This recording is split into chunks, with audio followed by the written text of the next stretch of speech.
Good day everyone. I am Carl Alme M. Margallo. I'm from Group 7. I will discuss about equity-related policy. This section explains that the policy here apply to companies using Regulation A or Regulation B exemptions with using stock. This regulation provides specific ways for companies to raise money without going through the full process of register using securities with the SEC, Securities and Exchange Commission. Regulation A allows companies to raise a limited amount of money from the public with fewer restrictions than traditional stock offerings. Regulation D is for private sales of stock to accredited investors and has strict rules about who can invest. Policy specific to Regulation A stock sales. Regulation A compliance risk. Regulation A stock of offerings must be approved by the SEC before they can happen. However, if the company has people involved who have a problematic background, such as criminal history or SEC violations, the SEC may reject the offering. To avoid this risk, the company should screen all key people, directors, officers, shareholders with at least 10% ownership and underwriters. Each of these people must fill out a questionnaire about their past, listing any criminal convictions, court orders, or suspensions. This questionnaire must be reviewed and approved before the stock offering can proceed. This helps ensure that the company does not get rejected by the SEC due to an individual bad financial history. A sample policy follows. Policy. The company must require all key individuals, directors, officers, and shareholders owning at least 10% of company stock to fill out a questionnaire detailing any past convention, legal issues, or regulatory suspensions. Sign the questionnaire confirming that the information is correct. This ensures that all necessary background checks are conducted before proceeding with the stock sales. Sample policy number 2. Policy if any K individual experience a change in their background's information. For example, they are convicted of fraud or banned from business activities. They must immediately report this to the corporate counsel or the company's lawyer. This ensures that the company always has up-to-date information about potential risk. Regulation A allows for the use of test the waters.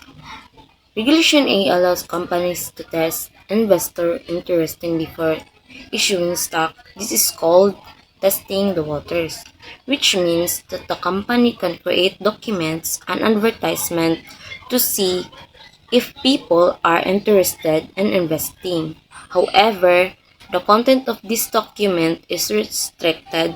Companies cannot make misleading or exaggerated claims.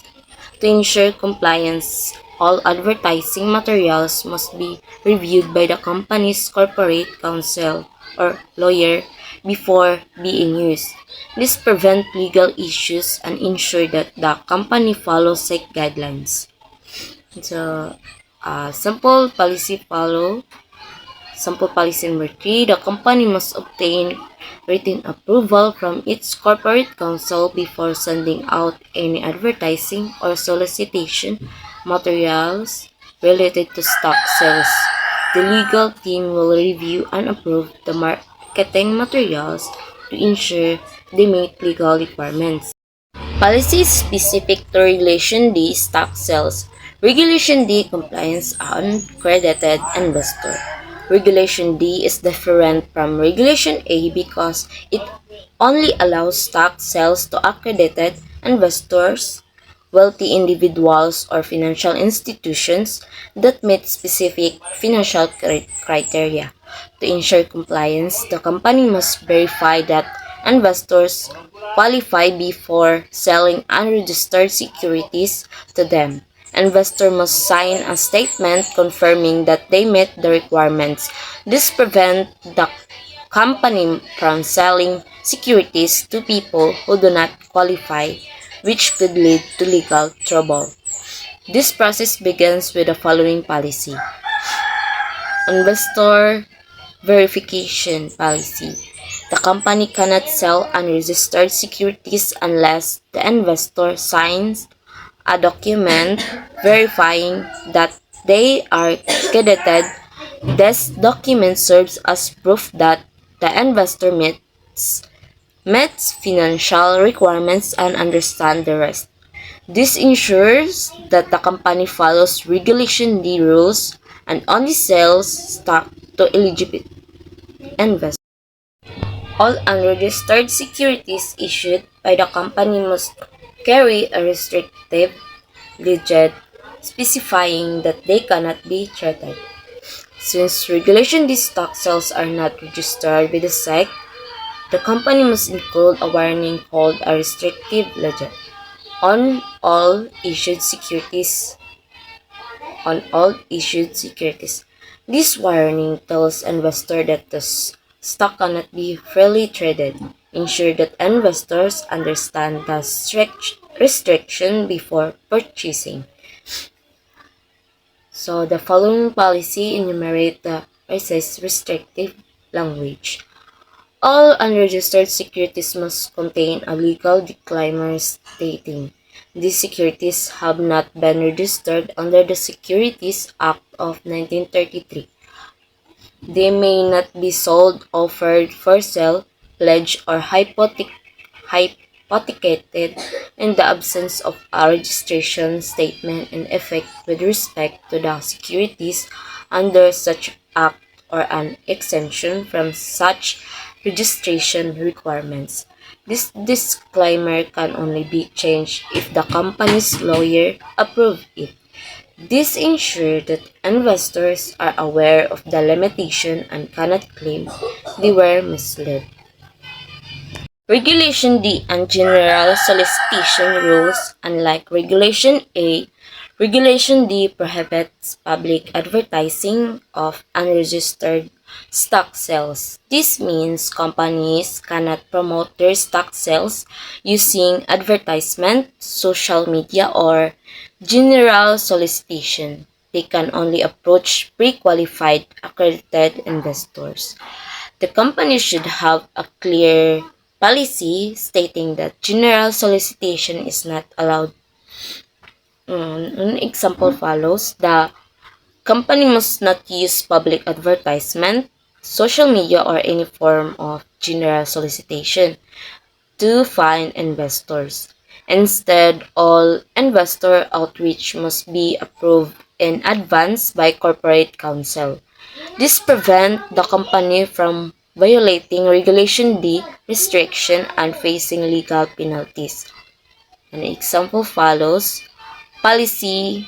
All security solicitation must be approved in advance and written by corporate counsel. This approach shall include a description of the solicitation and sample market materials. Before reaching out to any investor, the company must get written approval from corporate counsel. This approval must include a description of investor solicitation plan, sample marketing materials for review. There are two procedures in this section.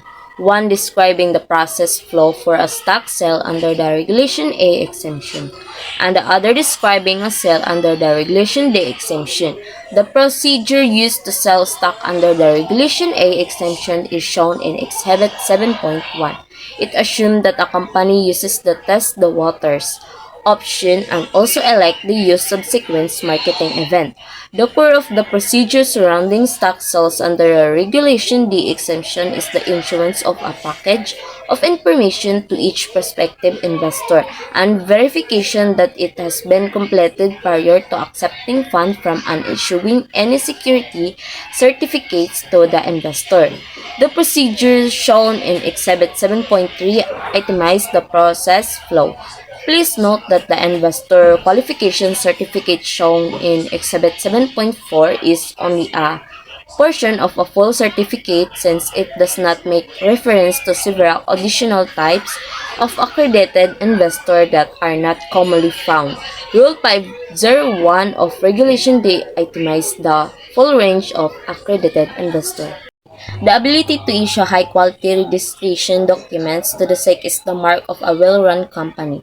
It requires excellent knowledge of SEC regulations as well as the support and direction of experienced company counsel. However, even those companies with such expertise prefer to escalate their filing form from a Form S1 to a Form S3 simply to avoid the drudgery of preparing and defending the S1. A filing under Regulation A involves less paperwork, but the amount of funds raised under it is quite limited, and there are a number of compliance issues to monitor.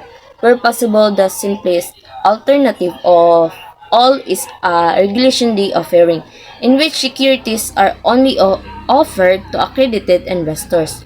The treasurer is heavily involved in stock sales and so should be familiar with all forms of registration and related exemptions, as well as the control and procedure needed to complete stock sales under each one.